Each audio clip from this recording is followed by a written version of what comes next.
Alors, ce qu'on va étudier ce soir, c'est une partie de la Megillah. Donc, on est à quelques jours de la fête de Purim. On va s'arrêter sur un des passages, donc le début du 3e chapitre de la Megillah. Donc, le premier et le deuxième chapitre, c'est qu'on pose le décor. On est en Perse. On a le roi Cyrus, le roi Achashverosh qui règne sur 127 provinces. Il a sa femme Vashti. Il fait un grand festin de 180 jours pour montrer sa suprématie. Et pendant ces festins, il demande à ce que Vashti se présente pour montrer sa beauté. Elle ne se présente pas comme dit le Midrash parce qu'elle avait des boutons qui sont apparus, une queue qui est apparue, pour la punir de tout ce qu'elle faisait souffrir aux jeunes filles et de les faire travailler le Shabbat. Et sous le conseil de Haman, il tue Vashti, il regrette. Ensuite, on le conseille de faire une sorte de concours pour choisir sa future femme, et il choisit Esther. Et donc, on arrive à la fin du deuxième chapitre, où Esther est couronnée en tant que reine. Esther propose à Achashverosh de nommer un juif comme conseiller, comme à l'époque du roi Nabuchodonosor, qui avait un conseiller juif qui lui permettait de savoir certaines choses que seuls les juifs y ont accès. Et donc, il lui a conseillé d'avoir Mordechai, et ça a porté ses fruits, puisque par l'intervention de Mordechai, il a été sauvé d'une tentative d'empoisonnement de Bigtan et Teresh. Et donc, on finit le deuxième chapitre par le fait qu'on a écrit dans le livre des souvenirs le sauvetage de Mordechai de la vie du roi. Juste après ça, on arrive au troisième chapitre et là commencent les problèmes. Donc on va lire dans les mots les versets, on va les traduire. On va essayer de voir l'explication du Malbim, donc un commentateur du 19e siècle, très intéressant. Et ensuite on fera les explications d'un des maîtres que j'affectionne énormément ces textes, qui sont les expressions du Maral de Prague. Je voulais aussi l'associer avec un Mamar du Rabbi, mais je pense pas qu'on aura le temps de tout voir. Donc, je pense peut-être qu'aujourd'hui, on verra le Malbim et le Maharal. Bezrat Hashem, la semaine prochaine, on verra un Mamar du Rabbi qui reprendra l'une des notions abordées et il expliquera beaucoup plus en profondeur. Alors, donc, après toutes ces choses-là, le roi Achashverosh, il a élevé Aman, le fils d'Amidata, Agagi, et il l'a placé au-dessus. Et son siège, son trône était au-dessus de tous les autres ministres. Donc, d'une certaine manière, en résumé, Achashverosh a nommé Aman premier ministre. La question qu'on va se poser ici, c'est pour quelle raison le verset a besoin de préciser après ces choses-là. Comme c'est qu'il y a un lien entre le sujet d'avant et le sujet qu'on aborde maintenant. Le sujet d'avant, c'était que Esther a été nommée en tant que reine, que Mordechai a été élevé au poste de conseiller du roi et qui siégeait à la porte du royaume. Et là, tout d'un coup, on nous dit qu'après ces choses-là, voici qu'Achashverosh a nommé Haman. Comme si que c'est lié, la nomination de Haman et les épisodes précédents qui sont les nouveaux postes, entre guillemets, de Esther et Mordechai. Esther en tant que reine et Mordechai en tant que conseiller du roi. Deuxième verset. Et tous les serviteurs du roi, qui se trouvaient à la porte du roi du royaume, s'agenouillaient, se prosternaient devant Haman, qui règne Sivalo Ameler, car c'est ainsi que le roi lui avait ordonné. Au Mordechai et Mordechai, lui, ne s'agenouillait pas, ne se prosternait pas. Donc, on voit qu'a priori, non seulement Achashverosh a nommé Haman comme premier ministre, mais il lui a, sous ordre du roi, qui règne Sivalo Ameler, car c'est ainsi que le roi a ordonné qu'on lui donne non seulement un grade dans le gouvernement très important, mais il devait devenir une sorte de symbole, une sorte de divinité, au point que tous les serviteurs du roi devaient se prosterner devant lui. Donc, ce qu'on va s'intéresser, c'est pourquoi ça s'était rajouté par le roi Achashverosh, et dans le langage employé, qui règne Sivalo Ameler, parce que le roi lui a ordonné. Pas marqué car le roi a ordonné, car le roi lui a ordonné. À qui il a ordonné? A priori, il a ordonné à Haman d'avoir ce statut-là, que les gens autour de lui devaient se prosterner à lui. Et évidemment, Mordechai, lui, ne se prosternait pas. Pour quelle raison Mordechai ne se prosternait pas? Est-ce que vraiment c'était si interdit pour que Mordechai ne l'a pas fait? Ou peut-être qu'il aurait pu le faire?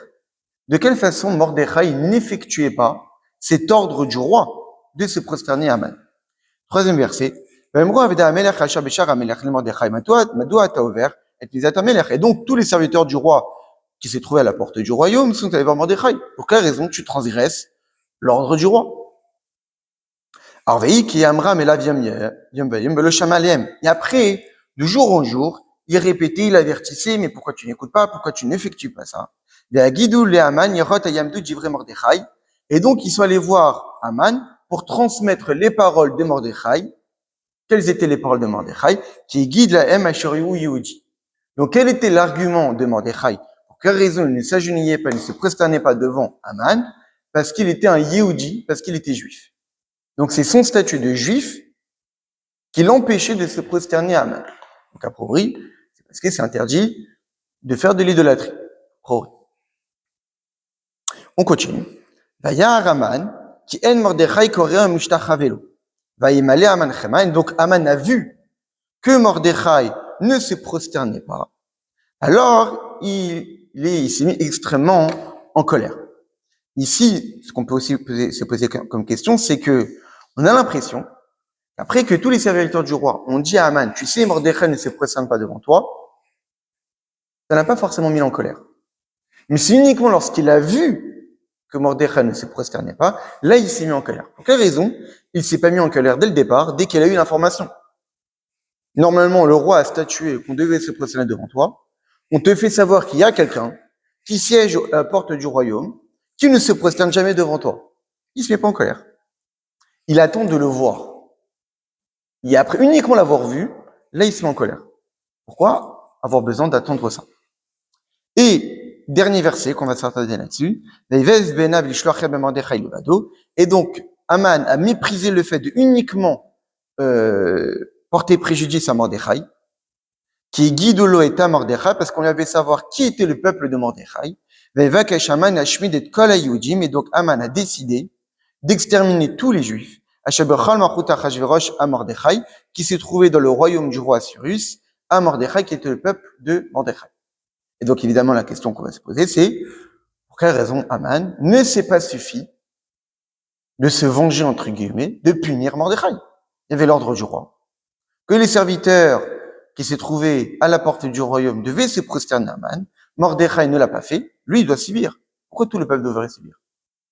Et la question qu'on va se poser, c'est pourquoi ces deux langages? Peuple de Mordechai et tout le peuple juif.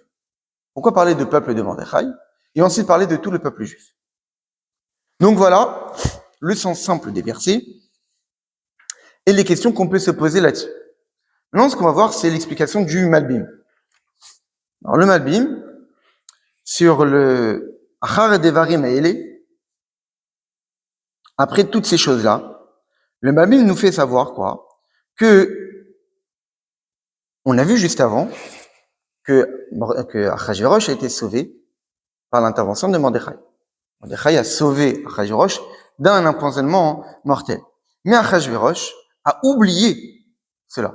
Il a oublié que Esther lui a rapporté ça au nom de Mordechai. Il s'est souvenu qu'il y avait quelque chose. Il s'est passé quelque chose. Il s'est souvenu que c'était par l'intervention de Esther, parce que c'est la reine Esther qui lui a dit, tu sais, Mordechai m'a fait savoir que, mais il avait oublié que l'origine de cette information, c'était Mordechai.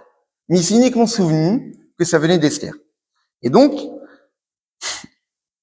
le roi Achashverosh a voulu justement récompenser ceux qui lui ont fait du bien. Et donc, il s'est dit que, puisque c'est Esther qui m'a fait savoir cela, alors je vais récompenser Esther. De quelle façon je vais récompenser Esther? Esther, elle est devenue reine.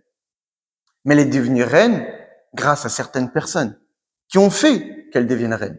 Donc, pour récompenser Esther, je vais récompenser les personnes qui ont permis à Esther de devenir reine, parce que Achashverosh, c'est qui? Forcément Esther est heureuse d'être reine. C'est la reine de 127 provinces. Évidemment que Esther ne le voulait pas de ce statut-là, de ce rôle-là. Mais malheureusement, bon, les choses ont fait, Dieu a fait en sorte que Achashverosh tombe sous le charme de Esther et l'a choisi. Et donc Achashverosh s'est dit que pour récompenser Esther, je vais récompenser des personnes qui lui ont fait du bien. Parce que forcément, elle va se réjouir de voir des personnes qui lui ont fait du bien récompensées. Et donc, il s'est rappelé que le premier, celui qui a donné le conseil à Achashverosh de choisir les jeunes filles, et donc qui par la suite qu'Esther a été choisie pour devenir reine, c'était Aman. Donc, puisque Haman, c'est lui qui est à l'origine du fait que Esther est devenue reine, alors je vais récompenser Haman, parce que Esther m'a sauvé la vie. Et donc, c'est pour cette raison que ici, tout d'un coup, Achashverosh il donne un plus haut poste à Haman pour le récompenser, pour récompenser en réalité Esther, mais pour récompenser Esther, alors il donne une grâce, il gratifie, il donne une récompense aux proches d'Esther, parce qu'il pensait que Haman était quelqu'un que Esther appréciait, puisque c'est grâce à lui qu'elle a été nommée. Très bien.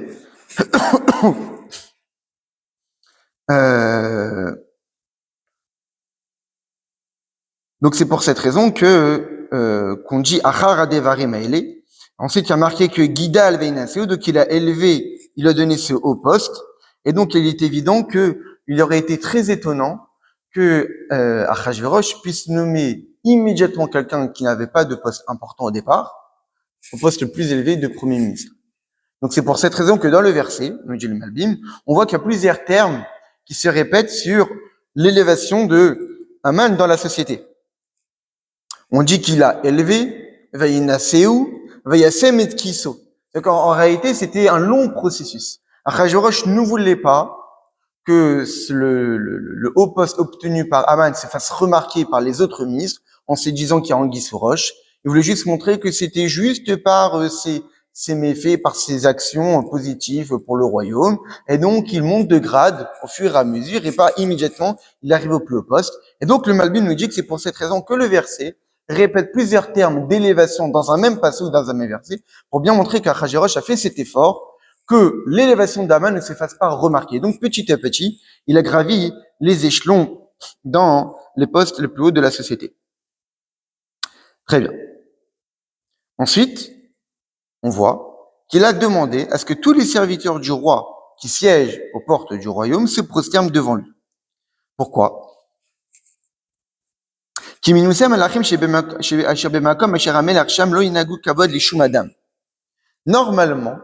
Normalement, lorsqu'on est en présence d'un roi, on est censé montrer de respect qu'au roi et à aucune autre personne, même au Premier ministre.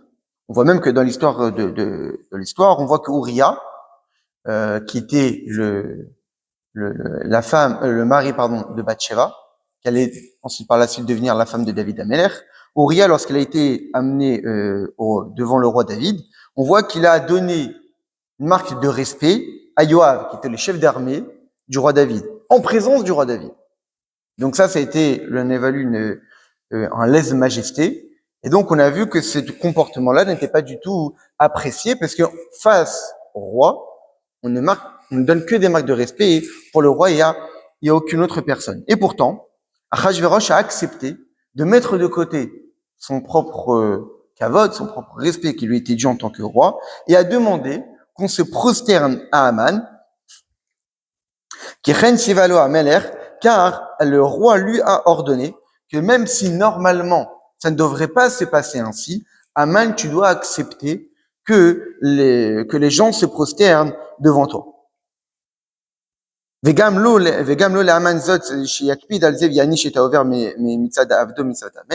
donc Haman ne devrait pas punir ceux qui ne respectent pas ça, parce que ça vient du roi et c'est pas à toi d'en décider qui pourrait être puni ou pas puni, parce que le respect que je te donne, c'est pas pour toi, pas par toi. On verra plus tard dans les explications du Maral de Prague.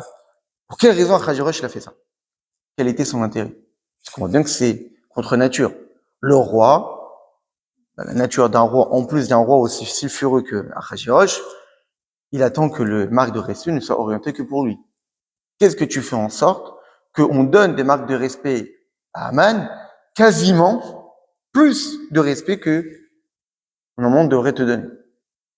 Et donc on verra plus tard dans les textes du Maral de Prague pourquoi il a fait ça. En tout cas, ici, le Malbim nous dit que Achashverosh a mis de côté son propre respect pour élever Haman, mais Mordechai, lui, n'exécutait pas cet ordre-là, il ne se prosternait pas à Haman. Et c'est pour plusieurs raisons. La première raison, pourquoi? Parce que l'habitude des nations du monde, c'est que lorsqu'une personne dans le peuple devenait une personne assez importante, avec un grand rôle à jouer, avec des grandes responsabilités, c'est que forcément il était né sous une bonne étoile. C'est que forcément il avait quelque chose de spécial qui les différenciait des autres. Et donc le fait que la société a constaté qu'Aman avait gravi les échelons si rapidement, qu'il est devenu la personne la plus importante du royaume après le roi lui-même. Et donc les gens se sont dit que forcément c'est quelqu'un de spécial. Et donc ils lui ont donné, ils l'ont qualifié de quelqu'un avec un certain pouvoir divin, une certaine spiritualité, une certaine grandeur qui font que le respect qui lui était dû n'était pas un respect de son importance dans le royaume, mais quasiment une sorte d'idolâtrie. Et on voit bien que dans l'histoire humaine, souvent ça s'est répété ça. On voit bien que des personnes qui avaient une grande place dans la société, ils se faisaient passer pour des personnes exceptionnelles, avec des dons exceptionnels, avec un certain pouvoir divin qui lui était dû. Et donc Mordechai, sachant cela, il s'est dit que les marques de respect qui seraient peut-être dues normalement sans aucun problème d'idolâtrie pour un roi, pour un prince, ici c'est problématique, parce que Haman n'est pas juste une sorte de prince ou de premier ministre, mais quasiment un semblant de divinité. Donc c'est pour cette raison qu'il ne s'est pas prosterné à lui. Très bien.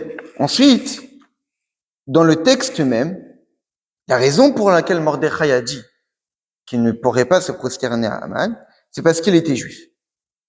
Donc, en tant que juif, je ne peux pas me prosterner à une autre divinité que celle de Dieu. Aussi, autre chose, on voit que quand le roi Ahashverosh a ordonné de se prosterner à Haman, il y a deux conditions. Les serviteurs du roi, qu'on voit dans le verset, a priori, pas tous étaient concernés par cet ordre-là. Mais Chalavde Amelech, tous les serviteurs du roi, Asher Beshar Amelech, qui siègent à la porte du royaume. Donc, eux avaient l'obligation de se prosterner à Haman. Maintenant, si on est pointueux, nous dit le Malbim, alors certes, Mordechai siégeait à la porte du royaume, mais il n'était pas un serviteur du roi. Il n'était pas un serviteur du roi. Pour quelle raison il n'était pas un serviteur du roi? Parce qu'il était juif. Et donc, comme il était juif, donc il ne suivait pas les us et coutumes du royaume. Être un serviteur, c'est être complètement assujetti au roi, donc d'avoir un certain lien avec le royaume, avec le roi, d'avoir une totale servitude vis-à-vis de ce roi-là, au point d'exécuter tous les dires, toutes les directions du roi, et de ne faire que ce que le roi demande. Par contre, quelqu'un qui a une identité supplémentaire que celle d'être un Perse, comme d'être un Juif, il ne peut pas être entièrement un serviteur. Son statut de Juif, son identité juive faisait de lui pas un serviteur à 100%. Et donc, quand Mordechai a répondu au serviteur, mais je suis juif, c'est pas uniquement le fait que je suis juif, donc je ne peux pas servir une idolâtrie, mais mon statut de juif fait de moi, certes, j'étais l'un des conseillers du roi qui siégeait à la porte, mais j'étais pas un serviteur. Et donc, toutes les conditions n'étaient pas réunies pour que je sois concerné par cet ordre-là. Ensuite, on voit que les serviteurs sont allés voir Haman, non pas pour, entre guillemets, colporter à Haman que Mordechai ne se prosternait pas, mais ils l'ont colporté après l'avoir averti. On voit que le verset nous dit, ils l'ont averti jour en jour. Quotidiennement, tous les jours, les serviteurs disaient à Mordechai, mais tu sais, il faut se prosterner, t'es en train de dépasser les bornes, c'est quand même l'ordre du roi, etc., etc. Et lorsque, avec le temps, Mordechai était ferme dans sa conviction et s'est entêté, alors là, il n'avait pas d'autre choix que d'aller voir Haman et de faire savoir ce qui s'est passé. Donc, ils ont fait savoir que Mordechai ne voulait pas se prosterner à Haman, et pour quelle raison? Parce qu'il était juif, et donc du fait de sa religion, entre guillemets, il ne pouvait pas se prosterner devant lui. Très bien. Mais, seulement,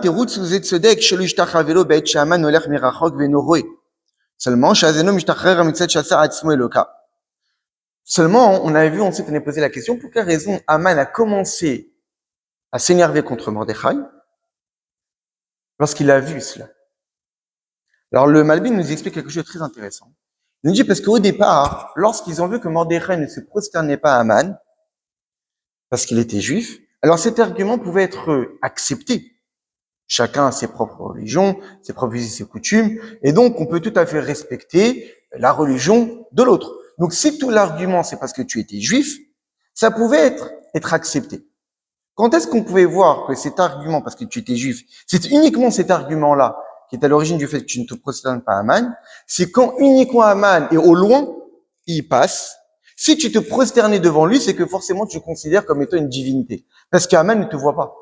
Comme Aman ne te voit pas, et si tu te prosternes devant lui, c'est que forcément tu le considères comme une divinité. Parce que comme il y a une divinité qui passe devant toi, forcément tu te dois de obligatoirement marquer le respect.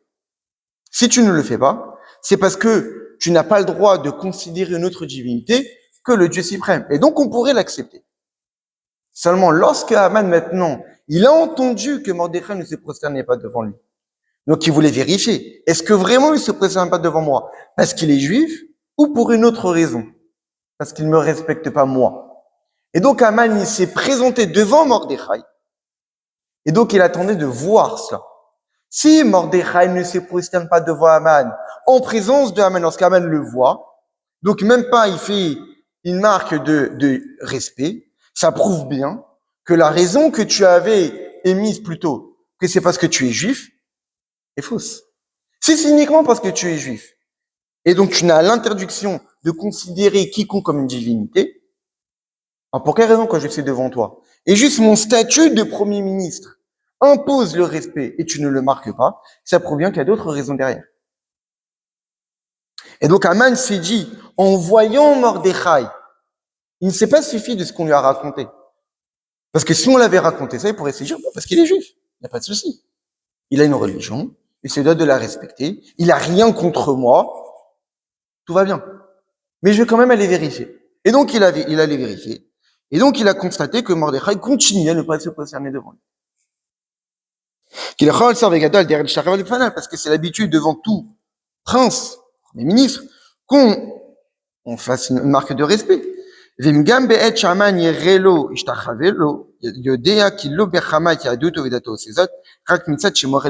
donc si il continue dans cette absence de marque de respect, c'est que forcément c'est pas parce qu'il est juif, mais qu'il est fait un lèse-majesté. C'est rebelle contre la royauté, il ne respecte pas les institutions. Donc c'est pour cette raison que, après qu'on lui ait raconté, c'était pas suffisant, et qu'on lui a dit, c'est parce qu'il est juif.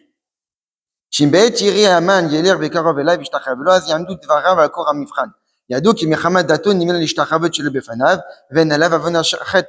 אבל אם גם בעת יראה המן לא ישתחווה, שדבריו תירוצו מה שיהודי לא יעמודו, כי הגם שיהודי לא תמנעו דתו משתחוות לשר וגדול בפניו, אז הוא כמורה במלכות עינינו. וירא המן, et donc Haman a constaté que Mordechai ne s'est pas prosterné devant lui.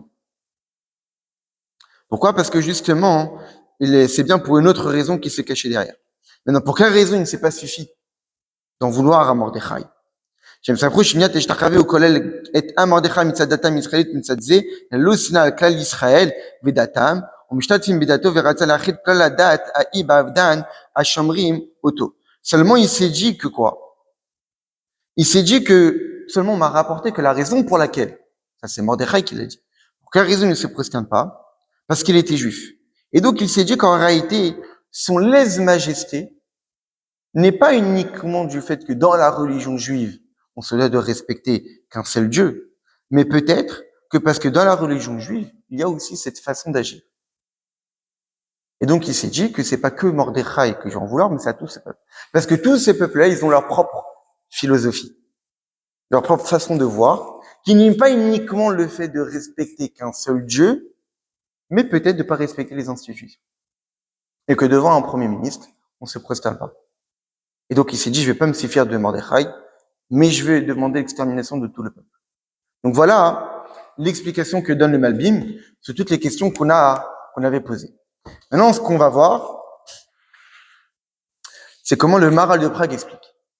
Donc le Maharal de Prague, dans son Sefer Or Hadash, qui est un Sefer qu'il a écrit où il explique toute la Megillah, chaque pasuk, chaque verset, en se basant beaucoup sur les Midrashim, sur la Gemara, et il les explique à sa façon qui est très intellectuelle, qui est très logique.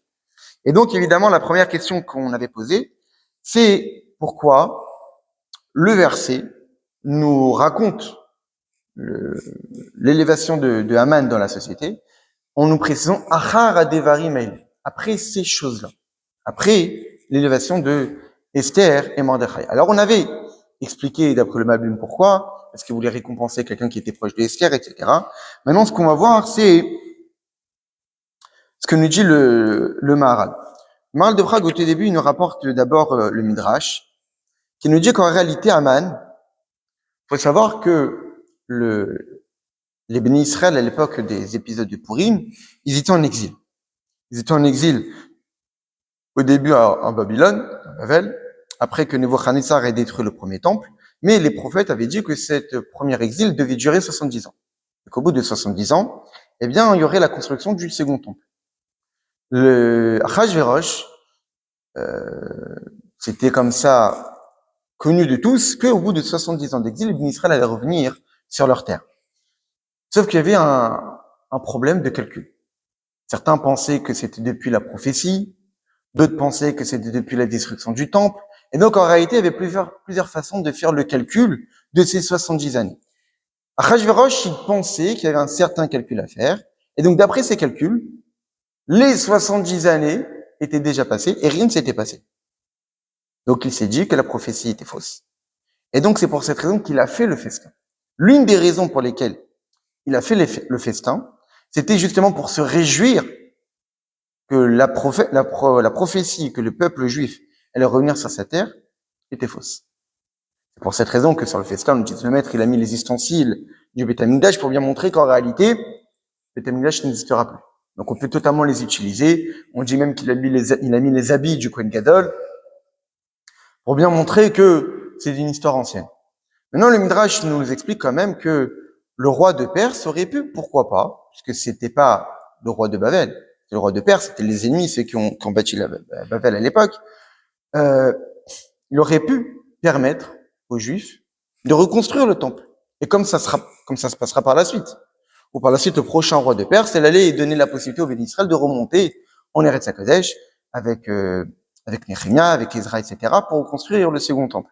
Mais en réalité, il a eu un conseiller qui lui a dit de ne pas permettre au peuple juif de reconstruire le temple. Qui était ce conseiller? Toujours le même, Haman. C'est Haman qui, justement, a déconseillé à Achashverosh de permettre au peuple juif de construire le temple. Évidemment qu'Haman, du fait qu'il a fait ce choix-là, qu'il a donné ce conseil, il devait être puni. Seulement, pour pouvoir punir un homme, alors, Akadosh Baruch Hu, Hachem, il a voulu que cette punition qu'Haman allait recevoir soit sue par tous. Pour quelle raison il a mérité de mourir? Si Haman était resté une personne lambda du royaume, personne n'aurait compris que pourquoi il est mort dans de telles conditions. C'est parce que justement, il s'est opposé au peuple juif. Donc s'il avait uniquement gardé son statut d'homme normal ou pas très important du royaume, une personne n'aurait su cela. Donc c'est pour cette raison qu'en réalité, Akadosh Baruch Hu, il a permis à ce que Haman s'élève dans la société et un poste élevé pour pouvoir mourir aux yeux de tous. Seulement, si uniquement il a récupéré ce haut poste et ça s'arrête là, et il meurt, ok, il serait fait la une des journaux, le premier ministre est mort dans d'atroces conditions, etc. Mais personne non plus n'aurait encore compris pourquoi. Parce que quand Haman a dit au roi Achashverosh de ne pas permettre au peuple juif de construire le second temple, personne n'était présent. Un conseil entre le conseiller et le roi. Et donc, en réalité, après, c'est pour cette raison, après ces choses-là, après que Esther ait eu un haut poste, et après que Mordechai est devenu un serviteur du roi à la porte du palais, et donc que Haman ait eu un haut statut, Haman allait donc constater qu'un juif ne se prosterne pas devant lui. Et donc ça qui a amené que Haman a eu de la haine pour le peuple juif, et donc a proposé l'extermination du peuple juif. Et là, lorsque Haman est mort, tout le monde a su que pour quelle raison il est mort, Haman, parce qu'il s'est opposé au peuple juif. Et donc en réalité, il fallait attendre que Haman devienne une personne importante pour que toutes les nations, les 127 provinces aient connaissance de sa mort. Mais il fallait que les 127 provinces aient connaissance de sa mort. Pour quelle raison il est mort? parce qu'il s'est opposé au peuple juif. Et donc, pour cela, il fallait attendre que la haine de Haman pour le peuple juif augmente et grandisse. Et cela n'était possible qu'après que Mordechai soit devenu le conseiller du roi, qui siégeait aux portes du royaume, et donc il était concerné par l'obligation de se prosterner à Haman, et qui ne l'a pas réalisé. Donc c'est comme ça qu'explique le Maharal au tout début, la juxtaposition des deux événements. Maintenant, le Maharal continue, et il donne une autre explication. L'autre explication qu'il donne, c'est que intellectuellement, logiquement parlant, comment le Maharal explique ça dans plusieurs de ses livres, et dit qu'en réalité, des Ephraim, des opposés, des opposants, on doit forcément avoir un point commun. Deux personnes qui s'opposent idéologiquement, dans tous les points de vue, ne peuvent pas avoir aucun point commun. Forcément, si je m'oppose à quelqu'un, c'est qu'on a des sujets qui nous concernent, et sur ces sujets-là qui nous concernent, nous ne pensons pas de la même façon. Si on a deux personnes qui n'ont aucun point commun, pour quelle raison je vais m'opposer à lui? Parce que de toutes les manières, ce qu'il dit, ce qu'il pense, son existence ne me concerne pas. Si je vais m'opposer à quelqu'un, c'est que forcément il y a un lien entre nous deux, et qui fait qu'à cause de ces liens-là, et de ma façon de penser, et sa façon de penser, je vais m'opposer à lui. Et donc en réalité, pour que nos positions puissent s'exprimer et se réaliser, il faut forcément qu'il y ait un point commun. Ce qui est intéressant, c'est que le Maharal explique ça aussi dans un épisode important de notre peuple, qui est quand on est descendu en Égypte. Il est intéressant de constater que le peuple juif est descendu en Égypte pour être asservi par les Égyptiens uniquement après qu'on ait atteint le chiffre 70. Yaakov est descendu en Égypte et le verset nous dit, ils sont descendus au nombre de 70. Pour quelle raison? Le Maharal d'expliquer parce que quand le peuple juif, quand Yaakov avec ses fils, il n'était qu'au nombre de 12, eh bien les nations du monde ne pouvaient pas s'opposer au peuple juif. Parce qu'il n'y avait aucune similitude entre le peuple juif et les nations du monde à travers le chiffre 12. Par contre, lorsque le peuple juif a atteint le chiffre de 70, comme il y a 70 nations, alors la nation de l'Égypte, en tant que représentante des 70 nations, pouvait maintenant s'opposer au peuple juif, puisqu'un point commun est apparu entre eux, qui était le nombre 70. Tant que le peuple juif n'avait pas atteint le nombre de 70, il ne pouvait pas encore être asservi par les Égyptiens. Parce qu'il fallait qu'il y ait une sorte de lien entre les deux, qui allait permettre aux Égyptiens de pouvoir s'opposer au peuple juif.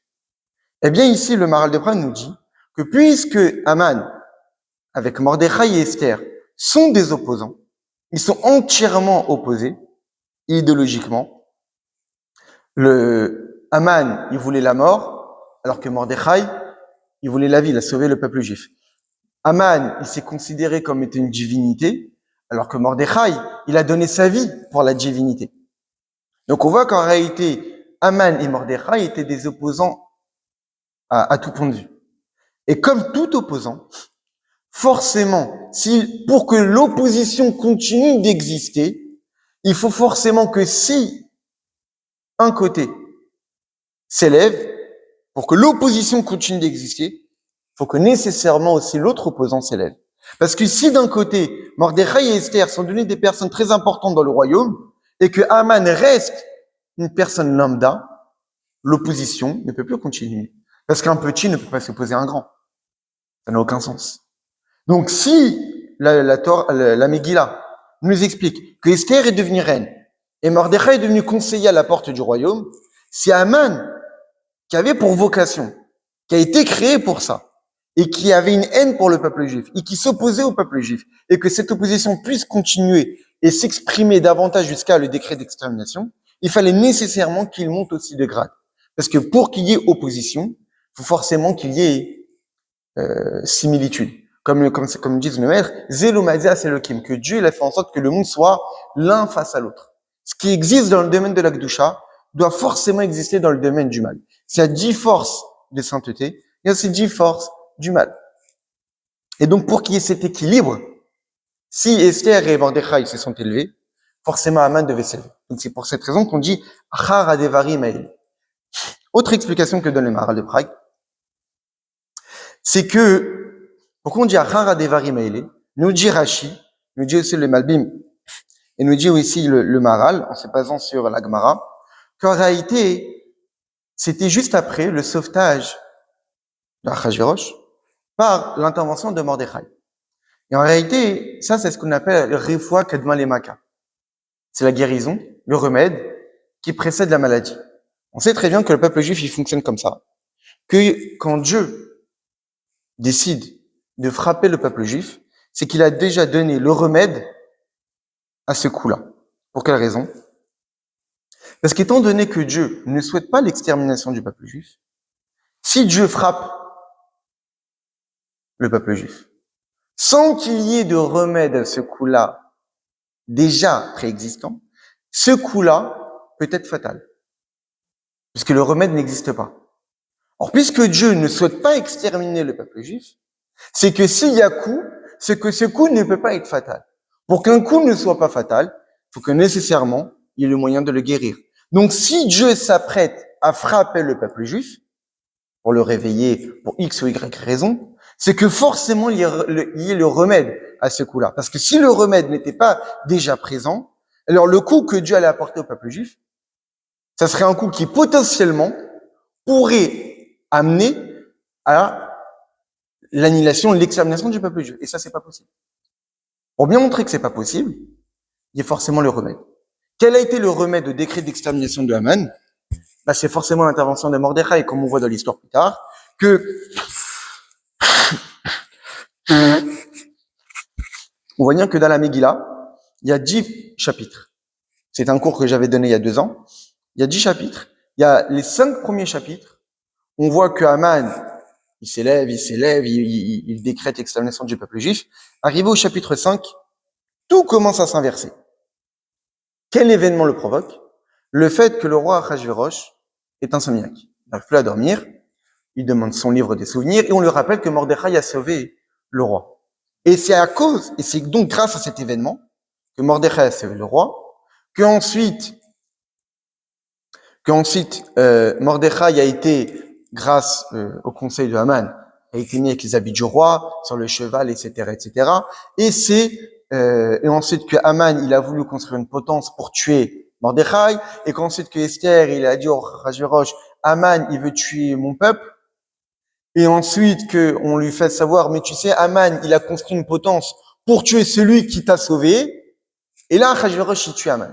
Donc on voit bien que l'événement qui a été à l'origine du renversement, c'est le sauvetage de Mordechai. Donc en réalité, Dieu, il a organisé les choses pour que d'abord, il y ait Mordechai qui sauve le roi, pour qu'il puisse par la suite guérir de l'extermination, du décret d'extermination émis par Haman. Donc on voit bien qu'en réalité, pour quelle raison dit Achara Devarim Haele, que puisque maintenant on va parler du coup que Dieu va porter au peuple juif, du décret pour réveiller le peuple juif, parce qu'en réalité, pour quelle raison c'est décret d'extermination?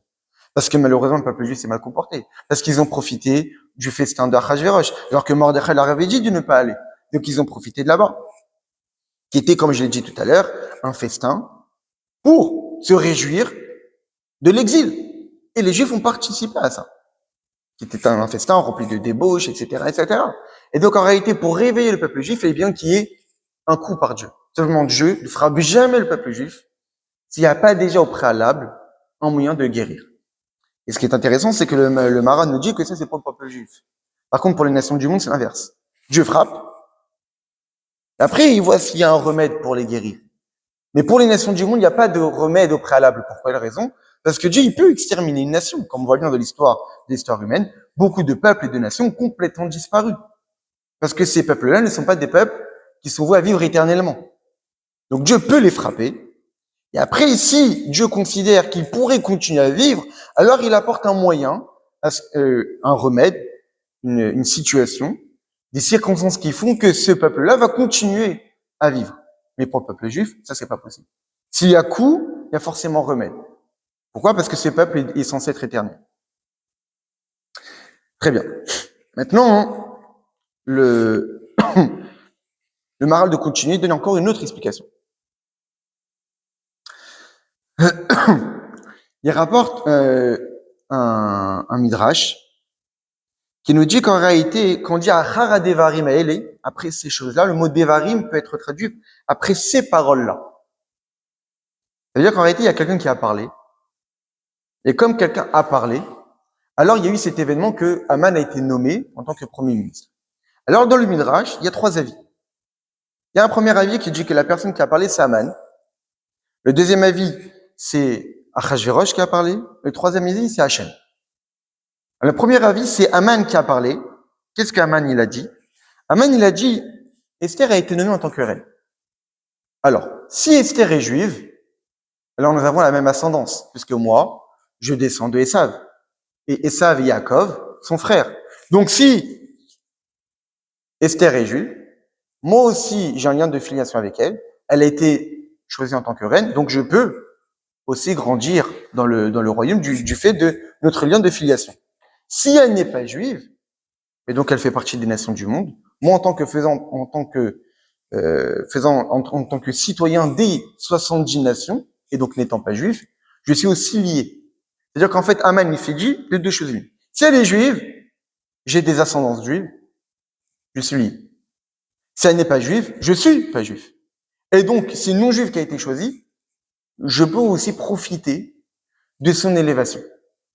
Et donc, en réalité, c'est ça ce que nous dit le Midrash, que Haman s'est dit que si elle est élevée, alors moi aussi je vais être élevé. Alors le Maharal de Prague, comment il explique ça? Il dit qu'en réalité, des personnages qui ont une même source, si cette source-là provoque, procure, développe, dévoile une élévation, alors tous ceux qui sont liés à cette source sont censés profiter de cette élévation. Parce qu'ils ont une même cause, ils ont une même racine. Puisqu'ils ont une même source, si Esther, du fait de son ascendance, a été nommée en tant que reine, puisque Haman a la même ascendance, que ce soit juive ou non juive, il doit aussi en profiter. Et donc Haman aussi a été élevé. Seulement, le Maharal de nous expliquer que lorsque des êtres s'élèvent et profitent d'un moment d'élévation, à un moment donné, il y aura forcément un qui va l'emporter sur l'autre. Pourquoi? Parce qu'étant donné qu'on est dans un moment d'élévation, pour arriver à la plénitude de l'élévation, que l'élévation soit pleine et entière, on ne peut pas accepter que quelqu'un d'autre aussi soit élevé du même niveau que nous. S'il y a élévation, pour que l'élévation soit totale, alors quelqu'un d'autre ne peut pas avoir le même statut. Il faut forcément qu'il y ait une notion de hiérarchie qui font que l'un va l'emporter sur l'autre. Et donc quand Haman s'est élevé, parce qu'il s'est dit qu'Esther s'est élevée, on a la même ascendance, donc moi aussi je vais m'élever, le Maharal de nous préciser qu'en fin de compte, eh bien il y aura forcément un qui va l'emporter sur l'autre. Et donc c'était soit Haman qui allait l'emporter sur Mordechai, ou soit Mordechai qui allait l'emporter sur Haman. Et donc Haman, c'est pour cette raison qu'il s'est dit que maintenant que j'ai été élevé au rang de premier ministre, au même niveau quasiment que la reine Esther ou que Mordechai, alors il faut que je l'emporte. Donc c'est pour cette raison qu'il a émis le décret d'extermination. Parce qu'il voulait que son élévation soit totale. Si quelqu'un d'autre aussi est élevé au même niveau que lui, son élévation ne peut pas être totale. Donc il voulait s'élever au maximum, et pour pouvoir s'élever au maximum, il faut forcément anéantir tous les autres qui sont du même niveau que moi. Et donc c'est ça en réalité ce que nous explique le Maharal. D'après la première explication du Midrash, c'est Haman qui a réfléchi, et donc du fait de cette réflexion, ces devarim là, ces pensées, ces paroles, ont été à l'origine de son élévation, parce qu'il s'est dit, si elle s'est élevée, moi aussi.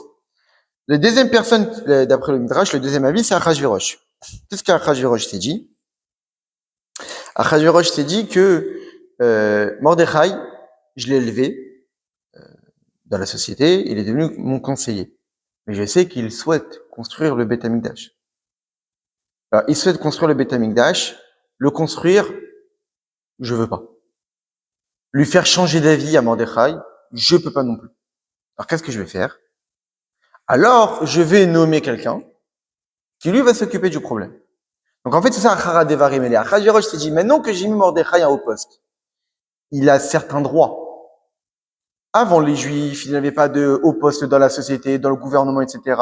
Ils veulent construire le Beth Amikdash. Dans quel droit je vais accéder à leurs requêtes? Bon, c'est des citoyens comme les autres. Mais maintenant, ils ont un représentant, ils ont quelqu'un qui est important dans le gouvernement. Et donc, il peut venir me voir et me casser les pieds avec ses idées de construire le Beth Amikdash. Alors, moi, je veux pas. Mais je peux pas lui faire changer d'avis. Et donc, lui dire explicitement, non, c'est compliqué, etc. Donc, je vais mettre quelqu'un qui va régler le problème à ma place. C'est que si Mordechai sait le construire, lui, de toute façon, il sera là pour le détruire. Donc, c'est pour cette raison qu'après qu'il ait élevé Mordechai, alors, il a mis Aman. Maintenant, le troisième avis, l'avis des sages, qui a pensé à élever Aman, c'est Dieu. Pour quelle raison? Pour la même raison qu'Achashverosh. Mordechai est élevé dans la société. Mordechai, il souhaite construire le Beth Amikdash. Donc, pour que Mordechai puisse réussir à construire le Beth Amikdash, il faut que Aman soit important. Quelle raison? Parce que pour construire le Beth Amikdash, il faut de la richesse. Il faut de l'or, il faut de l'argent, il faut énormément de matériaux pour cela. Donc, il faut de la richesse. Mordechai ne peut pas être riche. Pour quelle raison?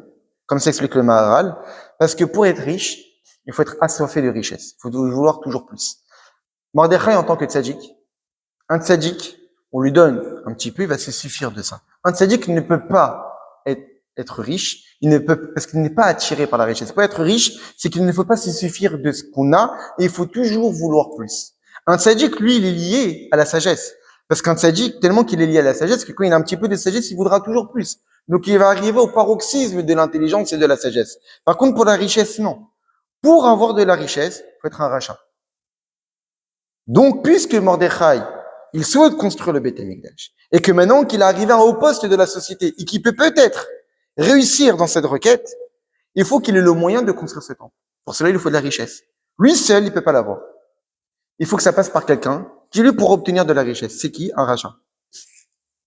Et donc, il a permis à Aman de monter en grade pour que Aman, en tant que rachat, puisse, par sa soif d'argent, de vouloir emmagasiner encore et encore, parce qu'un rachat, quand il a encore de l'argent, il veut encore, et encore, et toujours, et toujours. Et donc, quand le rachat, il a atteint un butin tellement important, que puisque le rachat, c'est l'opposé au tzaddik, donc à un moment donné, il y aura une confrontation entre les deux. Le tzaddik voudra anéantir le rachat voudra anéantir le tzaddik. Le tzaddik, lorsqu'il va anéantir le rachat, il va récupérer l'argent du rachat. Donc, pour qu'un tzaddik soit riche, c'est uniquement par la récupération de la richesse d'un rachat. Donc, puisque Mordechai devait construire le Beth Amikdash, pour qu'il puisse arriver à atteindre son but, il faut forcément qu'il y ait un rachat qui sera extrêmement riche, dont Mordechai pourra récupérer sa propriété. Et c'est bien. C'est pour cette raison que le verset nous dit Achar Adevarim Eile. Maintenant que Mordechai a eu un haut poste, et qu'il va peut-être réussir à obtenir gain de cause, et avoir la permission du roi de Perse à aller construire le Beth Amikdash, il faut qu'il ait le moyen de le faire. Pour cela, il faut qu'il y ait un rachat qui soit riche. Donc on va élever quelqu'un qui a assoiffé d'argent et récupérer tout son butin. Et c'est ce qui s'est passé. Très bien. Maintenant, le Maharal s'intéresse, quand on continue dans les versets, on voit que quand le roi a décrété qu'on se prosterne devant Aman, c'est intéressant de voir que le verset nous dit il s'agenouille et il se prosterne devant Aman. Le Maharal s'intéresse au terme employé. Il s'agenouille et se prosterne. Pour quelle raison ne pas dire tout simplement se prosterner? Pourquoi avoir utilisé deux termes, deux verbes? S'agenouiller, c'est-à-dire fléchir les genoux, et après se prosterner. Alors le Maharal d'expliquer parce que quelqu'un qui se prosterne, donc se prosterner, c'est s'allonger par terre, les mains tendues et le visage.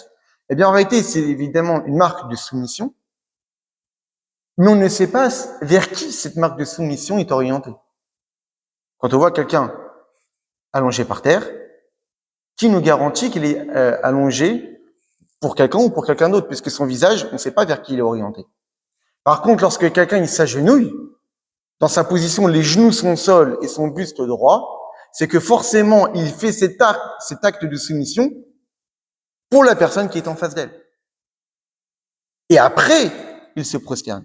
Donc en réalité, c'est uniquement à travers ces deux actes-là, le fait de s'agenouiller, de fléchir les genoux, Et après de se prosterner, qu'on sait que lorsqu'on verra la personne allongée par terre, c'était pour la personne vers qui il est orienté lorsqu'il était agenouillé.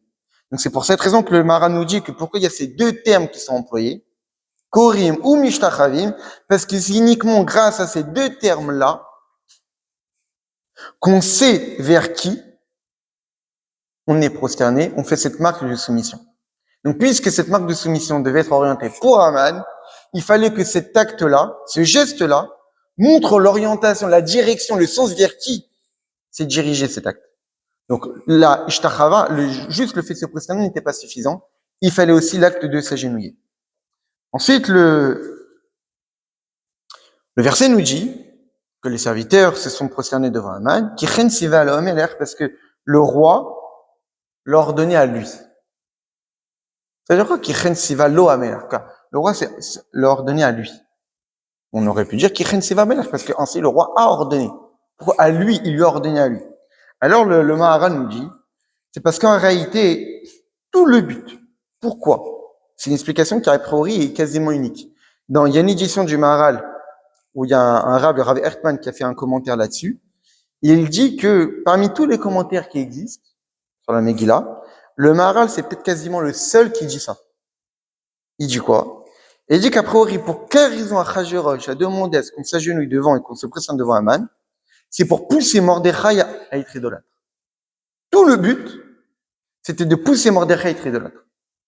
C'est pas de placer Aman à une position assez élevée, etc. C'est de pousser Mordechai à être idolâtre. Pourquoi? Parce que Achashverosh voulait que Mordechai soit son conseiller dévoué. Il savait que Mordechai, c'était quelqu'un de grande capacité. Et il voulait qu'il soit entièrement dévoué au roi. Sauf que son statut, son identité juive, l'empêchait d'être entièrement dévoué au roi. C'est pour cette raison qu'on voit qu'au tout début de la Megillah, on voit qu'on cite des personnes qui sont roé à Meler, ceux qui sont vraiment entièrement dévoués. Mordechai, lui, n'était pas entièrement dévoué. Mordechai, il siégeait à la porte du royaume, et ça s'arrêtait là. Sauf qu'Achashverosh ne voulait pas se suffire de ça. Il voulait que Mordechai soit véritablement son conseiller privé, légitime, entièrement dévoué à la cause et aux volontés du roi. Pour cela, il fallait complètement assimiler Mordechai. Donc c'est pour cette raison qu'il a demandé à Aman de prendre sur lui ce rôle d'être une pseudo-idolâtrie pour pouvoir justement pousser Mordechai à se prosterner à lui et donc qu'il perde son identité entre guillemets juive et soit complètement dévoué à la cause du roi. C'est pour cette raison, c'est intéressant que quand, par la suite, après que Mordechai ait mis les habits du roi et la couronne et chevauché sur le cheval, etc., on pourrait se dire que là, il a grandi dans la société Mordechai, il va être complètement dévoué à la cause. Qu'est-ce qu'il dit le verset juste après? Et Mordechai est retourné à son poste à la porte du royaume. Pour dire que Mordechai était bien clair dans sa tête, j'ai un rôle, c'est d'être le conseiller, mais pas trop proche. Je ne peux pas être trop proche du roi, j'ai mon identité juive. C'est pas parce que je fais partie du gouvernement, parce que je suis ministre, que j'ai perdu cette identité. Cette identité, elle est là. Et même si je suis monté sur le cheval du roi, et même si j'ai mis les amis du roi, et même si j'ai pris la couronne du roi, je reviens au statut que j'avais avant. Et pourtant, c'est ce que Achashverosh recherchait. Et donc, l'une des raisons pourquoi Achashverosh, d'après le Maharal, il a poussé Aman à prendre ce rôle-là, c'est justement pour pousser Mordechai à être assujetti à Aman. C'est pour cette raison qu'il dit que je l'ordonnais à lui, à Aman, je t'ordonne, ce n'est pas pour toi, je t'ordonne de prendre cette stature-là, et que c'est pas toi qui vas décider si tu es mochel ou pas. Si j'ai fait ça pour toi, que tu vas voir cette statue d'être une idole, une divinité, eh bien, si tu vois quelqu'un qui se prosterne pas à toi, c'est à toi de décider si tu vas le réprimander ou pas. Puisque de toute manière, c'est pour toi. Non. Toi aussi, je t'ordonne. Tu es aussi concerné par l'ordre du roi.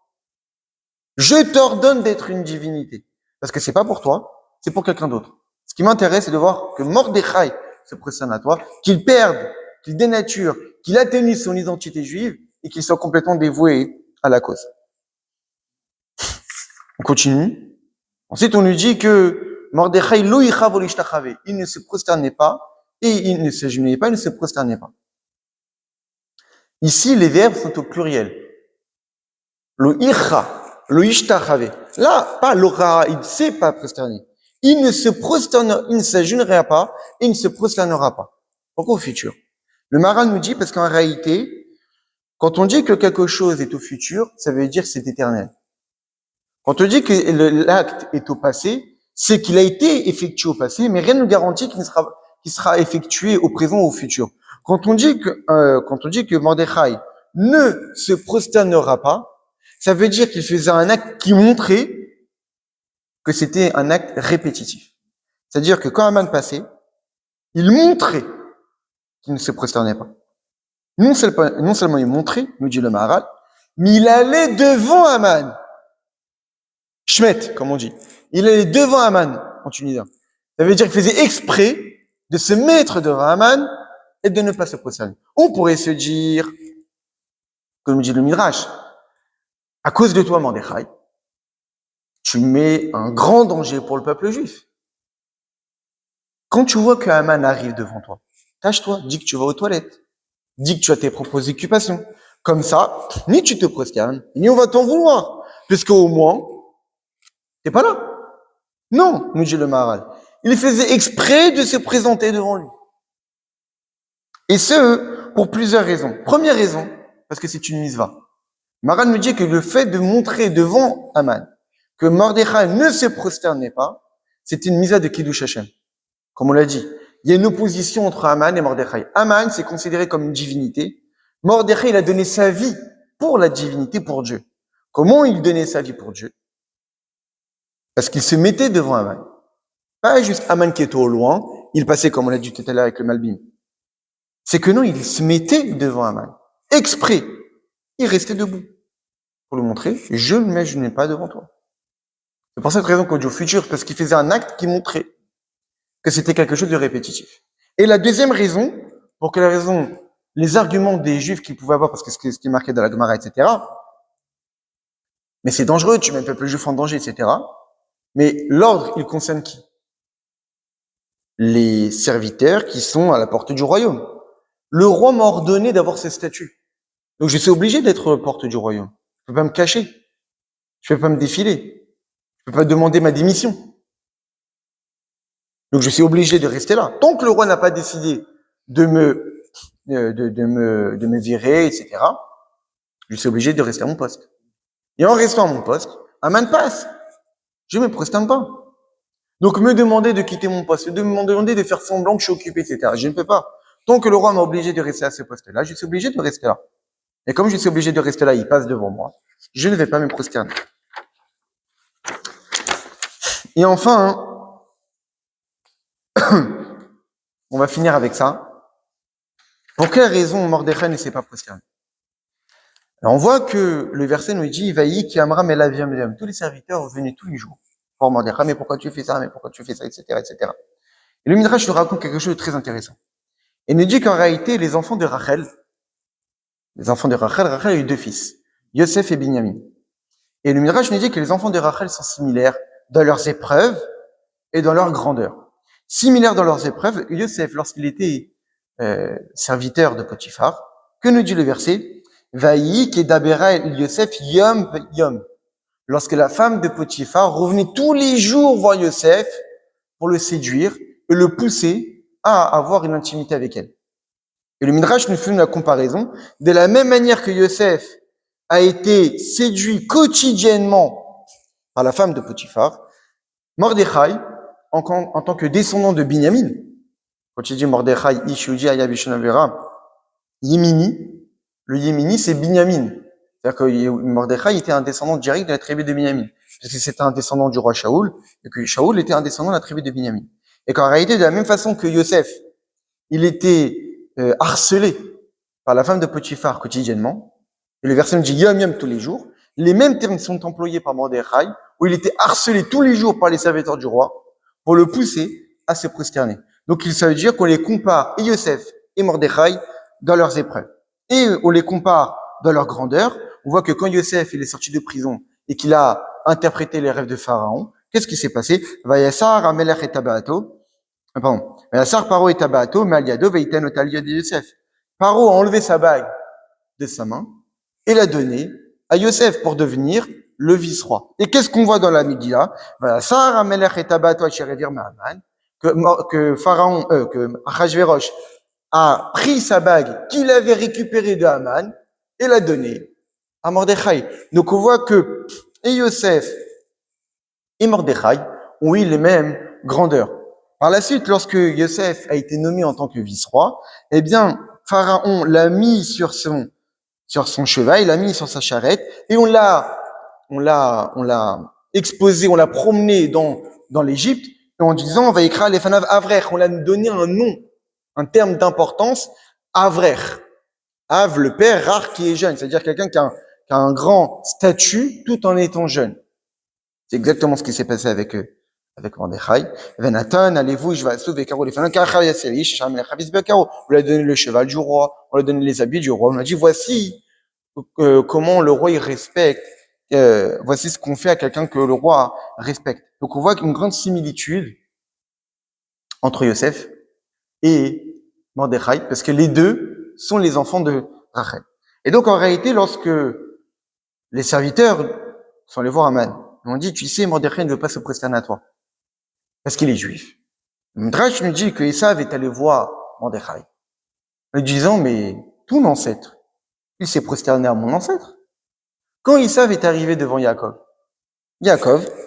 s'est prosterné devant Esav. Alors pour quelle raison toi tu ne devrais pas te prosterner? De la même façon que ton ancêtre, Yaakov, s'est prosterné à mon ancêtre Esav, parce que Esav était le grand, bah moi je suis le premier ministre, et toi tu es un conseiller, j'ai une plus grande importance dans le gouvernement, tu me dois le respect. Et ton statut de juif n'a rien à faire ici, parce que même ton ancêtre Yaakov s'est prosterné à moi. Que répond Mordechai? Une grande différence.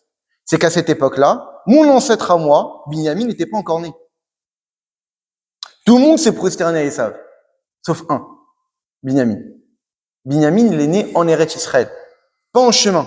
Donc quand ils sont arrivés en Eretz Israël, après la rencontre avec Esav, là, Binyamin, il est né. Et donc Binyamin, qui est né en Eretz Hakodesh, donc qui avait une spécialité spirituelle plus que tous les autres tribus, lui n'a pas participé au moment où on s'est prosterné à Esav. Et donc Mordechai lui dit, moi je suis différent. Moi je suis un descendant de la tribu de Binyamin, et donc ton argument de dire que mon ancêtre Yaakov s'est prosterné à Esav ne marche pas pour moi. Et le Maharal d'expliquer qu'en réalité, on voit bien qu'ici le Midrash veut comparer Yosef et Binyamin parce qu'ils sont spéciaux. Binyamin, il a une proximité avec Dieu. Pourquoi? Parce que le temple, le Beth Amikdash, était construit dans la tribu de Binyamin. En Eretz Israël, où il y avait Yerushalayim, où il y avait le Beth Amikdash, c'est dans le terrain de la tribu de Binyamin. Yosef, pareil. Il y avait le Mishkan Shiloh, après qu'on est rentré en Eretz Israël. Le Mishkan de Moshe Rabbeinu a été récupéré et on l'a installé dans la ville de Shiloh qui était dans les territoires de Yosef. Alors oui, c'était une construction avec des pierres. On a récupéré les tentures le toit du Mishkan pour l'étendre au-dessus de cet édifice-là. Donc on a appelé le Mishkan Shiloh. Shiloh, c'est une ville du territoire de Yosef. Donc on voit que et Yosef et Binyamin ont un lien direct avec la sainteté, la résidence de Dieu. Donc c'est pour cette raison que eux ont été éprouvés dans leur attachement à Dieu. Yosef a été éprouvé pour voir s'il allait succomber à le harcèlement, aux tentations de la femme de Potiphar. Il n'a pas succombé. Mordechai a été harcelé pour voir s'il allait succomber aux directives, à l'harcèlement des autres serviteurs du roi. Il n'a pas succombé. Pourquoi? Parce que justement, ils ont montré leur lien profond qu'ils avaient avec Akadosh Baruch Hu. Parce que pour montrer le lien qu'on a avec quelque chose, c'est par une épreuve. Parce qu'on est éprouvé dans une chose et on surmonte l'épreuve, ça provient qu'on a un lien profond avec cette chose-là. Donc le fait, le Midrash nous dit, dans l'épreuve et dans la grandeur, Yosef et Binyamin sont similaires. Dans l'épreuve pour montrer le lien qu'ils ont avec Dieu, et dans la grandeur pour montrer le lien que Dieu a avec Yosef et Binyamin. Parce que comment Akadosh Baruch Hu, il a montré la grandeur, il a montré le lien qu'il avait avec Yosef et Binyamin, c'est qu'un roi fait de chair et de sang, comme on sait très bien dans la Gemara qui dit que Malchuta de Harak et Malchuta de Rakia, que la royauté terrestre est à l'image de la royauté céleste. Donc le fait qu'un roi, le pharaon ou Achashverosh a nommé, a donné sa bague à Yosef, a donné sa bague à Mordechai, était une sorte de matérialisation, de concrétisation du désir de Dieu d'élever Yosef et d'élever Mordechai pour montrer le lien qu'il avait avec eux, parce que eux ont été capables de montrer le lien qu'ils avaient avec Dieu. Et donc c'est ça en réalité l'explication que nous donne le Maharal de Prague. On va s'arrêter là, on continuera Bezrat Hashem la semaine prochaine. Et donc en réalité, on voit d'après toutes ces explications que ce qui se cache derrière ce petit événement, ce choix que Haman a été élevé, c'est pas anodin. Il y a plein de raisons qui se cachent derrière. Le fait qu'on a demandé à ce que on se prosterne devant Haman, c'est pas pour rien. Il y avait une idée qui se cachait derrière. Le fait que Mordechai n'a pas voulu se prosterner à Haman, il y a beaucoup de raisons qui se cachent derrière. Et pour quelle raison Haman a voulu exterminer le peuple juif entièrement? Parce qu'en réalité, nous dit le Maharal de Prague, c'est que pour quelle raison marqué à Mordechai, le peuple de Mordechai. Ensuite, on dit et tous les juifs. C'est parce qu'au départ, on lui a fait savoir parce qu'il était juif. Mais il a compris que c'est parce que c'est son statut de Talmid Chacham. Mordechai, c'était un Talmid Chacham, c'est un prophète. Et donc, en réalité, c'est ce statut-là qui faisait que il ne voulait pas se prosterner à lui. Mais il s'est dit qu'il n'y a pas que lui. Il y a aussi d'autres Chachamim. Et entre sages, on est forcément lié par la sagesse. On est lié par nos occupations. On est lié par notre idéologie. Et donc, forcément, si je vais attaquer Mordechai, je vais devoir continuer dans mon entêtement à vouloir attaquer Mordechai, exterminer Mordechai, pas que Mordechai. Parce que ce que représente Mordechai. Donc, y compris tous les sages. Mais les sages ne sont des sages que s'il y a un peuple sur lesquels ils exécutent leur statut de sage. Parce qu'une tête, il y a un corps. Si les sages sont des sages, c'est-à-dire qu'ils ont un rôle de tête, c'est que forcément il y a un corps qui profite des enseignements de ces têtes-là. Donc en réalité, lorsque Haman a voulu exterminer Mordechai, forcément cette extermination a continué par les sages et a continué par le peuple juif. C'est pour cette raison qu'au départ, il en a voulu à Mordechai. Ensuite, il a méprisé ces choix-là. Je ne peux pas m'arrêter qu'à Mordechai, mais je vais m'attaquer à Mordechai, le peuple de Mordechai. C'est qui? C'est les sages. Mais je ne peux pas m'arrêter qu'au peuple de Mordechai. Je dois continuer jusqu'à tout le peuple juif. Seulement, il ne pouvait pas s'attaquer à tout le peuple juif parce qu'un individu ne peut pas s'attaquer à une collectivité. C'est pas équilibré. Toi seul, tu peux pas vaincre tout un peuple. Alors au début, il ne s'est opposé qu'à un homme. Après qu'il s'est opposé à un homme, il a compris que cet homme-là n'est qu'un représentant d'une collectivité de sages. Donc il a continué cette haine, il a orienté sa haine sur tous les sages. Mais ces sages-là appartiennent à un peuple qui valorise et qui respecte ces sages-là. Et que dans leur quotidien, ne font que respecter et exécuter les directives de ces sages. Donc le peuple tout entier a en réalité la même idéologie. Et donc en réalité, c'est pour cette raison que le verset nous dit, au début Mordechai, ensuite le peuple de Mordechai, les sages, et ensuite le peuple tout entier. Voilà. On continuera Bezrat Hashem la semaine prochaine.